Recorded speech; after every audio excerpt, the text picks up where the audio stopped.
Ladies and gentlemen, we're going to sections now of the Lexington Cemetery that could be considered very hallowed ground.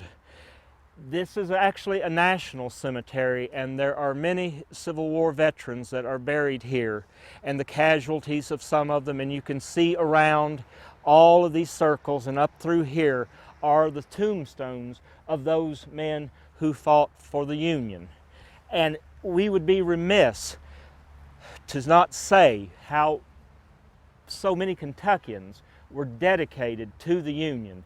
In fact, the majority of Kentuckians who did fight in the war actually served in the Union Army. And that is something that a lot of people did not talk about for years because of the pro-Southern stance Kentucky took after the war. It was said by the great Kentucky historian E. Merton Coulter back in the 1920s that Kentucky basically seceded after the war was over, and that is about the truth of the matter. We became that neo-Confederate state that many people remembered, and people who visit Kentucky to this day sometimes say, well, when did you secede from the Union? When did you leave? Well, yes and no. Officially, we never seceded. But there was a convention held in Russellville down in southern Kentucky, and there was a secession vote, and they voted themselves out of the Union. And there was a Confederate state of Kentucky, and we have a star on the Confederate flag.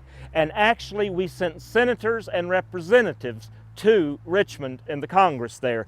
But the people who loved the Union, who did not want to see it destroyed, flocked in great numbers to join the Union ranks.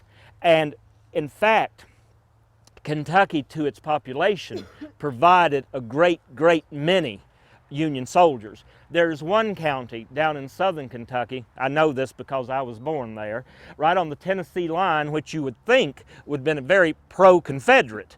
Well, part of it was, part of it wasn't, but the county was Monroe. And that county provided over 800 Union soldiers, and it had a minuscule population at that time, but that shows you how many people would flock to the colors. Another thing I should point out too about the Union cause, many people felt that it was their God-given duty to protect and defend the United States of America as it stood. That is not to take anything away from those who served for the Confederacy. People had their views and they interpreted the Constitution differently. And one thing we need to always remember when we talk about this, these men who lie around here in this cemetery, these people were just like us. Many of them young, average ages goes around 20, 21. They marched off to war. Many of them thinking it was a lark. Many of them thinking it was always as wars would be. We'll be home by Christmas or 4th of July. Always the wars are that way. 4 bloody years later, we have casualties that amounted, and sometimes the count is somewhat different, but we had casualties mounting to 700,000 killed.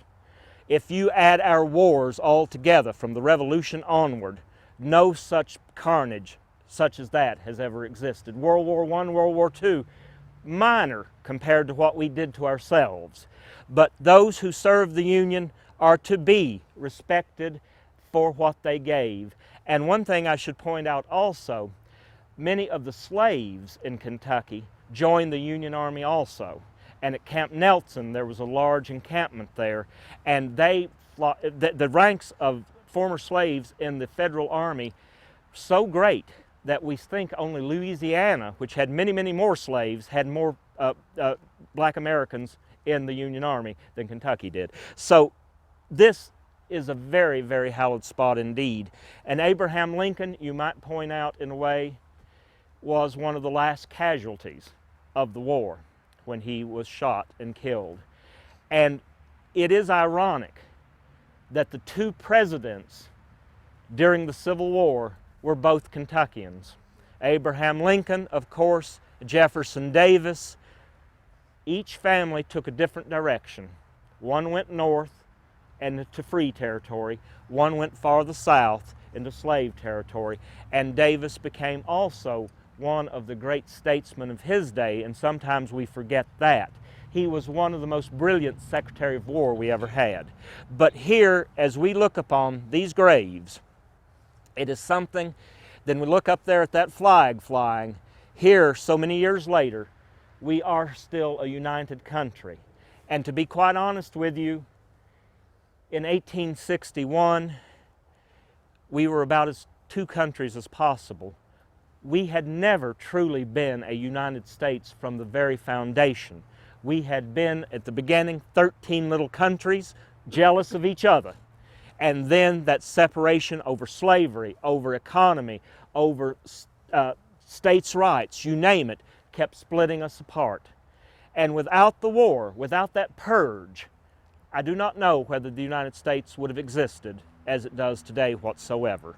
So these people are to be loved and to be respected. And that is something all soldiers that serve the United States in any war, we must always remember their sacrifices of those who did not go home, but those who laid their life's blood down for a cause.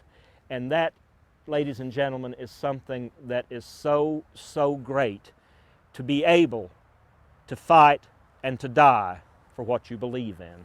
And that is very, very important indeed.